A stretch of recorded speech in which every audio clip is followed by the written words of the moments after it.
Welcome to Crypto College, the premier learning center for all subjects blockchain, cryptocurrency, and decentralized ledger technology. Crypto College is the easiest, most affordable way to learn about blockchain and cryptocurrencies online.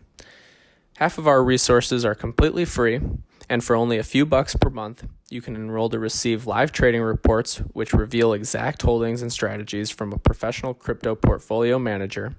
You can attend live classes, receive private consulting and tutoring sessions, and much more. Of course, we accept crypto as a form of payment. Hey guys, welcome to Crypto College.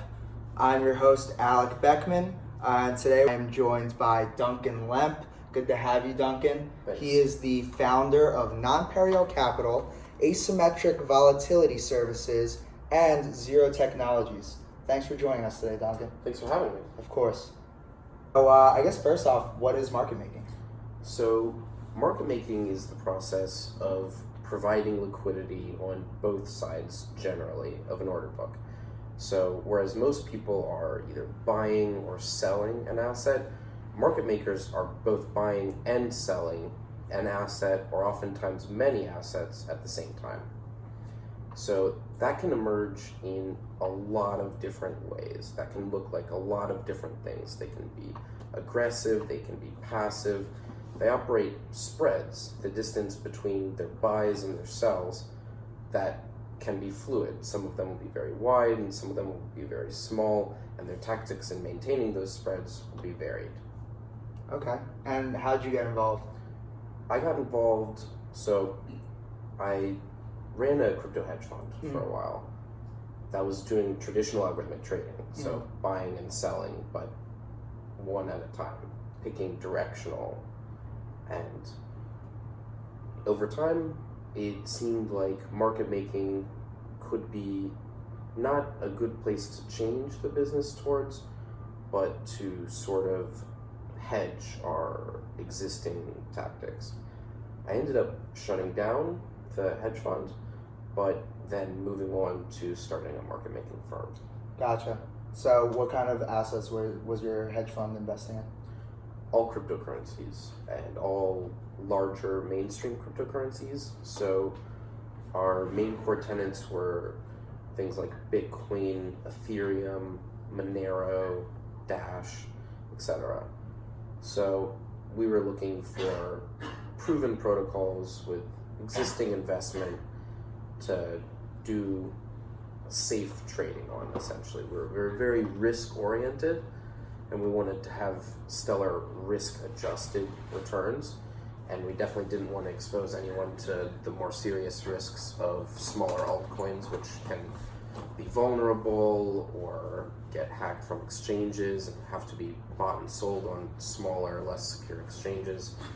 So basically for risk reasons, we chose more mainstream currencies. Gotcha. And how were you guys benefiting from market making? At the hedge fund or the market making firm? Yeah, originally at the hedge fund. Well, at the hedge fund, we weren't really doing much market making. We were mostly doing directional trading. Okay. You could almost call what we did market-wide market making, because the tactics we used involved rebalancing portfolios. So we would sell relatively overpriced currencies and buy relatively underpriced currencies based on their positions to each other. So that's like market making in the way that we're buying and selling crypto assets at the same time, but distributed across a portfolio. Gotcha. And so for your market making firm, what are the services that you guys provide? So we were mostly tailored towards individual currencies because we didn't have a whole bunch of money on hand, and we saw a good opportunity in the market where a lot of well-funded smaller coins that had raised a lot during their ICO were having big capital markets problems with liquidity. And so we kind of came into existence to take contracts like those and to help smaller coins with their liquidity situations. Gotcha. Okay. And then, so what is the value proposition that you're offering? Just like better liquidity or what? So better liquidity and also price protection. So if you have a market that's very illiquid, then the price can fluctuate wildly very easily. As liquidity gets added into that situation, the price naturally stabilizes and becomes a more secure investment. And when assets generally stabilize, they become more attractive to investors, which is why, the traditional rise of assets. Gotcha. Okay. And in terms of the entire crypto market, how common is market making? Very common. Yeah. Very common. So pretty much at this stage in the market, back in the early days, almost no one was doing it. But at this stage in the market, most exchanges require that you have a dedicated market maker, if not more than one dedicated market maker. Really? So pretty much every coin is using market making at some level.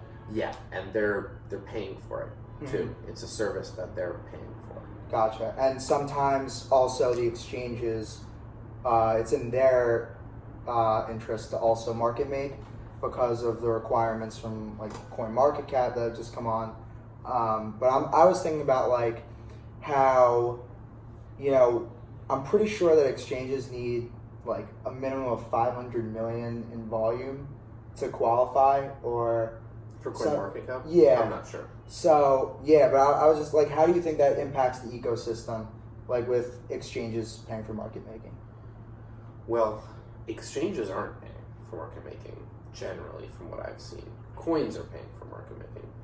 Exchanges are doing market making. Okay.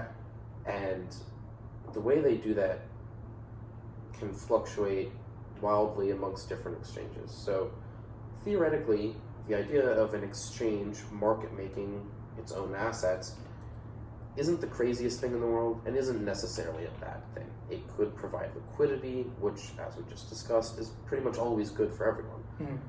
But in various cryptocurrency exchanges, there is what I would call fraudulent or illicit market making activity, where because it's the exchange who's doing the market making, they can give their algorithms preferential treatment as compared to other traders on the platform.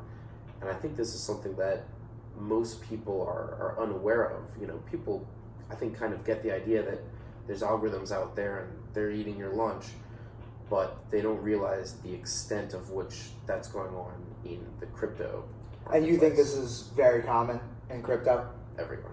Everywhere? Yeah, there's the amount of money that can be made as an exchange running your own market making bot with preferential treatment. It's it's like being the government. Yeah. Like you can run your own business and you can just be better than competition always by force. Yeah, that's pretty crazy.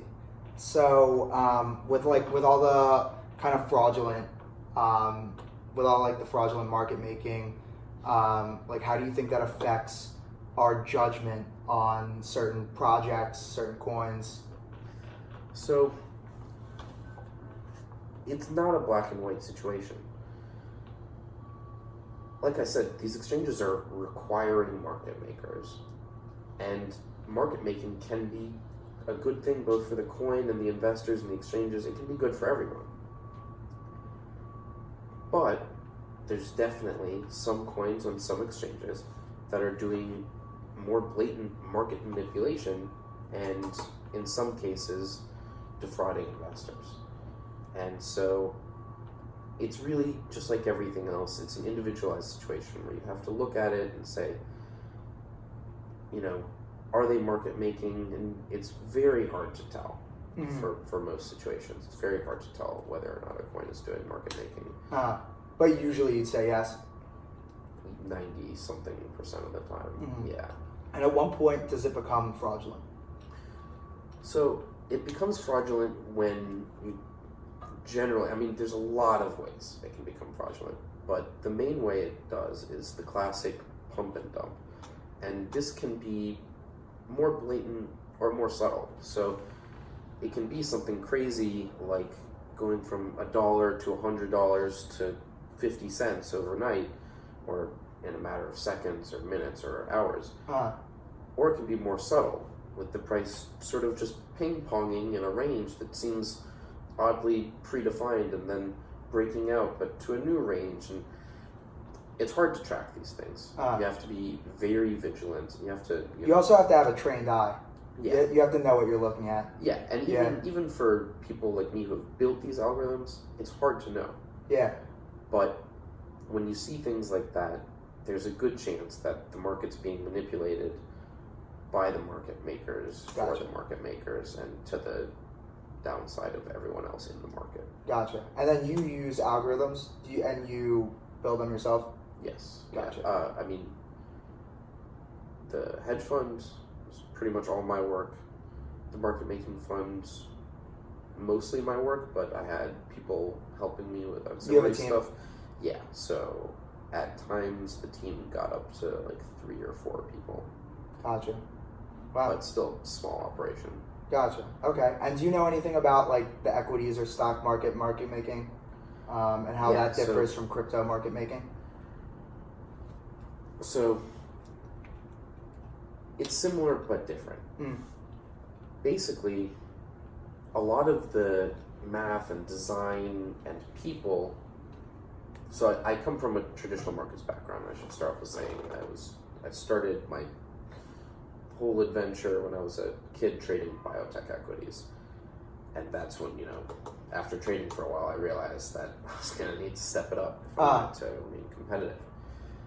But can you repeat the question? Yeah, I was asking about the stock market and equities. Sure. So a lot of the people that came into the crypto markets came from traditional markets, and they brought their skills and their techniques, and those have been applied to crypto markets, but they've now evolved. Crypto markets were always different from traditional markets. Well, they're extremely inefficient. And lack of regulation.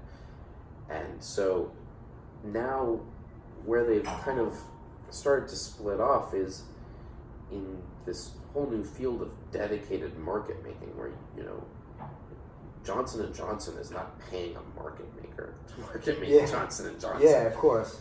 And if they were, then that would be probably prosecuted as market manipulation.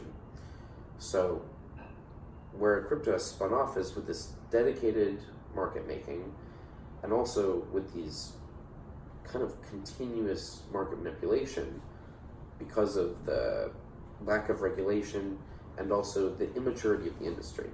So obviously the more mature coins like Bitcoin and Ethereum are subject to less of this market manipulation than the smaller coins. And as the industry matures, it will get better on its own.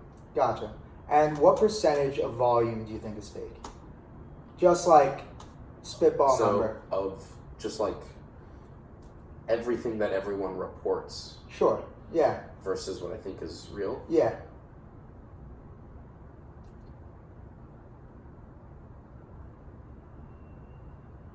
.95 to 98%. Do you think that's bad for the market? Well, here's the thing.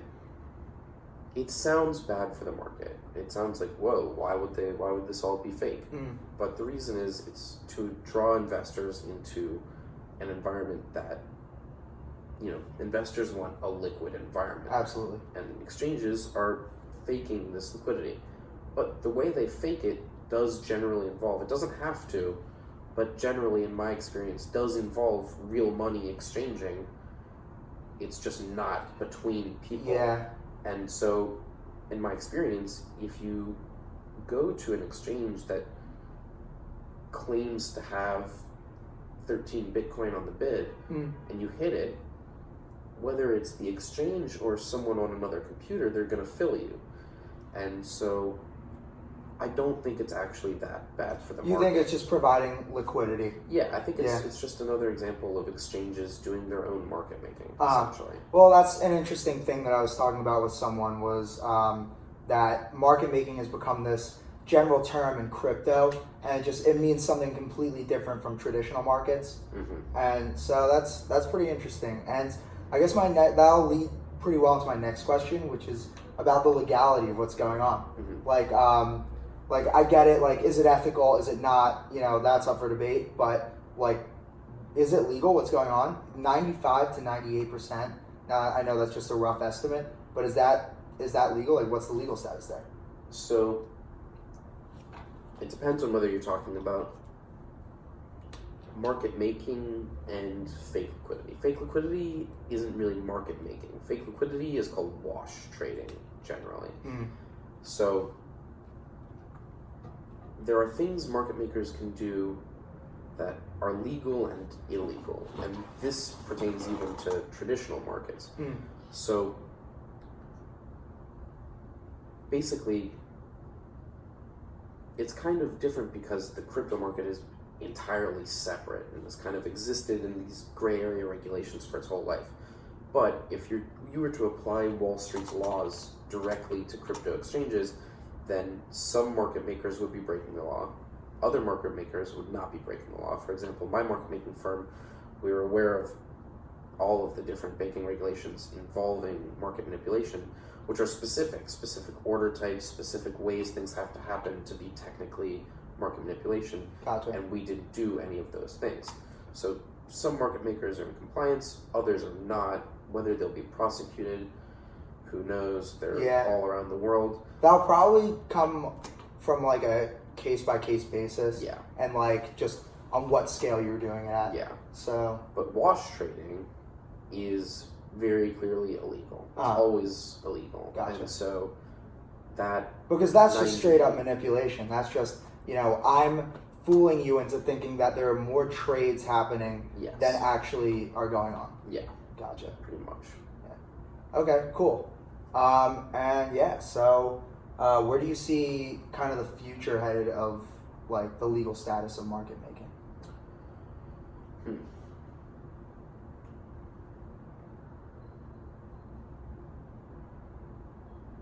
That's a good question. Cool.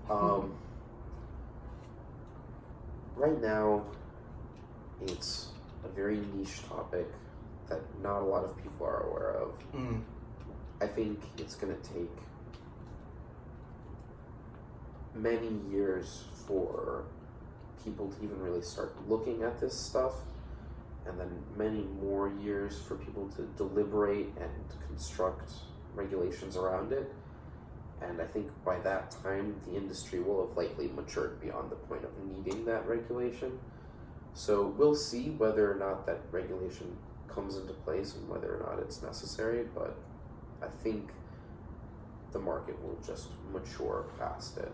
Gotcha. And the unhealthy parts will be avoided by good money, and bad money will go to good money. Yeah. No, so something interesting, and this is just for me, I bet a lot. I sports bet a lot. But like one thing you were saying was how it looks better, and it's better for the ecosystem if someone's always providing liquidity. So like the service that bookies provide, or like a sports book would provide, is liquidity. On every single bet, you're not going to get 50% on both sides. Yeah. So what they're offering all the time is liquidity. Yeah, and a spread. Yeah, and a spread. Yeah, exactly. And that's one of the main differences between these dedicated market makers and the traditional market makers. Traditional market making firms aren't paid by Johnson & Johnson to keep their stock stable. They just make money selling at 101 and buying at 99. Gotcha. So it's more like, oh my God, what's it called? I can't believe I'm blanking on this. All right, Duncan, awesome. Thank you so much. Yeah, thanks for having me. Yeah, this has been Market Making. Don't forget to like, comment, and subscribe. This is Duncan Lemp. Thank you.